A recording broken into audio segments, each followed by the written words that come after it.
Yo quiero rescatar algunos elementos también del contexto político que tiene en este momento Costa Rica. Efectivamente, se hizo un esfuerzo extraordinario en el contexto del año pasado para dar salida a la Ley de Fortalecimiento de las Finanzas Públicas y para construir en la medida que lo permite la composición de fuerzas políticas de la Asamblea,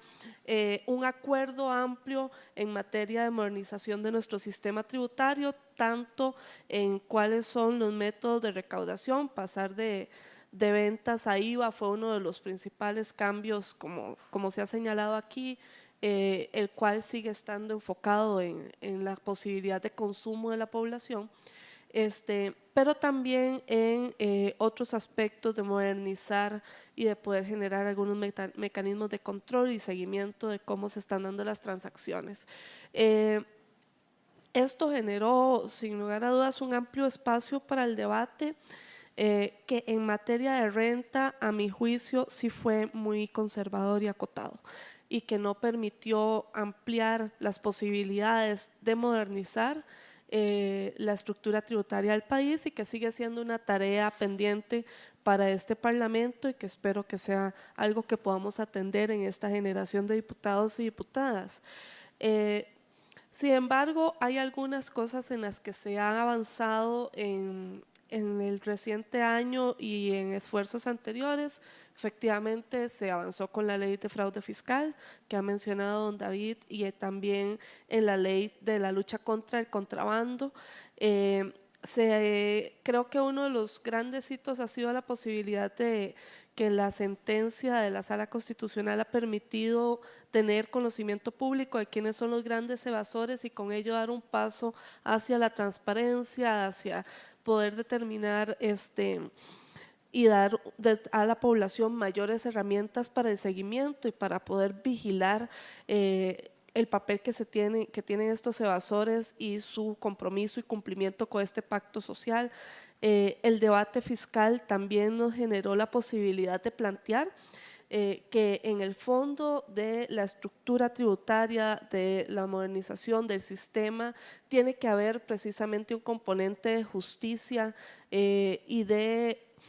la posibilidad de alcanzar una promesa democrática, que es la que tiene el Estado con la población, especialmente la más vulnerable, que es la que más necesita de la posibilidad de que el Estado brinde servicios de forma eficiente y efectiva.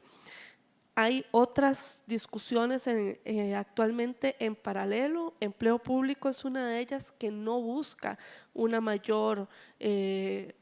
recaudación, por supuesto, sino que busca atender la contención a futuro del gasto público, sin que este sea además su objetivo central. Tiene más que ver con la posibilidad de llevarle a la población bienes y servicios de parte del Estado con un mayor criterio de eficiencia y de eficacia, y de poder tener una regulación que nos permita además evitar el crecimiento de una planilla estatal sin que corresponda a objetivos, y una gestión pública más apegada al cumplimiento de objetivos institucionales y de poder darle satisfacción a las necesidades de la población. Al final volvemos siempre a los mismos valores, a la posibilidad de tener un modelo que permita mayores niveles de justicia, de solidaridad, de inclusión y una clara lucha contra la desigualdad. Y hacia eso es que se mueven las discusiones que superamos el año pasado, las que estamos por afrontar en este año y las que estaremos por afrontar en años futuros, cuando por fin podamos entrarle, espero que no pase mucho tiempo para ello, a una discusión tan sensible como la discusión de renta global y de renta mundial también. Creo que muchos de los elementos que nos da la doctora doña Gema Patón nos permite avanzar hacia cuáles son precisamente desde la parte más técnica los portillos que hay que cuidar a la hora de plantear una discusión de renta global, para evitar o para tener frente a los desafíos de la modernidad, pues las prevenciones en el diseño de la norma, y creo que eso va a ser un importantísimo elemento para poder traer esa discusión que ya se había planteado para esta Asamblea Legislativa por parte de la administración anterior, Recordemos que la administración anterior lo que hizo fue segmentar discusiones en diferentes proyectos de ley y mandarlos por separado a la Asamblea sin que ello fuera de recibo de los diputados y las diputadas anteriores, sino que estuvo durmiendo el dueño de los justos muchos de esos proyectos y siguen durmiéndolo, como es el caso del proyecto de renta mundial y de renta global. Pero que tenemos el llamado ahora de revisar ese proyecto y de poder buscar cómo modernizarlo ante los nuevos desafíos que ha identificado doña Gema Patón y además cómo llevarlo a la realidad de la estructura que tenemos hoy en día en materia tributaria. Hay también otras discusiones en la Asamblea, una de ellas es la ley que revisa o que estará revisando, es un proyecto que está en la Comisión de Hacendarios, las exoneraciones que actualmente se dan, y más que buscar una ley que revise caso a caso lo que existe para ver si es justo o no, lo que se busca darle a la administración los elementos para poder tener revisiones de las exoneraciones para ver si estas siguen estando fundamentadas y justificadas. Y creo que este es un proyecto que debe estar en esa valoración, en el centro debe estar los principios de justicia y de eficiencia de esas exoneraciones y el cumplimiento de objetivos para el Estado de la existencia de las mismas. Igualmente, se han logrado algunos temas como ha sido la posibilidad de aumentar los tramos en materia de renta, tanto la renta de personas como también los tramos en renta de empresas y tener con muchísima más claridad en la nueva ley de fortalecimiento de finanzas públicas y por lo tanto en la de renta, un trato diferenciado para las pequeñas y medianas empresas como un mecanismo que incentive también a la formalidad y que reconozca las diferencias de las capacidades de pago de cada tamaño de empresa. Creo que uno de los grandes desafíos que aquí se ha planteado y que debe ser, espero, espacio incluso para mayor debate y para profundizar en el futuro, es lo que representa la economía digital y los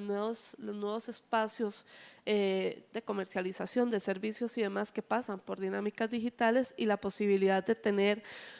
normas que sean lo suficientemente visionarias para prever escenarios futuros que se vayan desencadenando de estas dinámicas económicas que posiblemente cuando se plantearon las normas de renta en este país nadie se imaginaba que iban a ser una realidad y que en el caso de Costa Rica algunos ejemplos muy concretos en esta materia como puede ser Uber o puede ser Airbnb, de dinámicas de transacciones entre personas que están por fuera del esquema tributario se han ido atendiendo precisamente en lo concreto, pero que carecemos y que todavía carecemos de normas para ello, pero que carecemos de una visión o un proyecto de ley que nos permita englobar estas dinámicas de una forma mucho más general y que permita tener desde ahí un instrumento para las autoridades tributarias de poder ir captando las recaudaciones que correspondan. Hay un enorme desafío, sin lugar a duda, en esa materia, así como en poder regular aquellos sectores de la economía que se escapan de dinámicas tradicionales, como pueden ser, por ejemplo, incluso la economía naranja, de ver cómo podemos tener mecanismos más específicos para poder tener una captación que corresponda a la dinámica de este sector de la economía. Ante esto, pues nuevamente creo que volvemos a la era de construir los grandes acuerdos, de volver a sentar a los actores a la mesa de conversación, de retomar aquello que no se pudo atender en el contexto del año pasado y de poder empezar a construir hacia una justicia tributaria que pasa necesariamente por la revisión de cómo está, para el caso costarricense, el sistema del impuesto sobre la renta. Una materia que a mí en lo particular también me ha preocupado es cómo podemos construir de una forma que garantice justicia, pero que además reconozca que el ejercicio de tributar es además de una obligación, un pacto social y que tiene que ver con un ejercicio de solidaridad en la sociedad. ¿Cómo podemos establecer las consecuencias para quienes deciden no tributar y con ello defraudar al Estado? Y que sigue siendo una tarea pendiente. Nosotros hemos trabajado en proyectos de ley al respecto para que se bajen los altísimos umbrales de evasión que tiene Costa Rica para llevar a la vía penal, pero que continuamos con la apertura de poder buscar cómo podemos establecer consecuencias que le permitan al Estado recuperar esos fondos y le permitan a la sociedad el poder tener inversiones sensibles, como lo son en materia de vivienda, educación, salud y infraestructura y demás servicios que brinda el Estado costarricense. Son tareas que tiene esta Asamblea Legislativa pendientes. Yo celebro este espacio que nos permite dilucidar con mucha más claridad dónde están precisamente esos retos sensibles y esa necesidad de modernizar y de insistir en dar estas discusiones que muchas veces son incómodas para algunos sectores y que ha sido más fácil poner al lado y no profundizar, como fue efectivamente el caso de la Ley de Fortalecimiento de las Finanzas Públicas. Eso sin dejar de reconocer que sí hubo avances significativos con esa legislación, que tenemos expectativas de la capacidad de recaudación, pero que además pues vemos la enorme necesidad de poder seguir garantizando las mejores prácticas internacionales en nuestro país, tomar aprendizaje de ellas y poder seguir generando las condiciones para que el Estado costarricense pueda continuar teniendo una presencia que les solucione a las ciudadanas y a los ciudadanos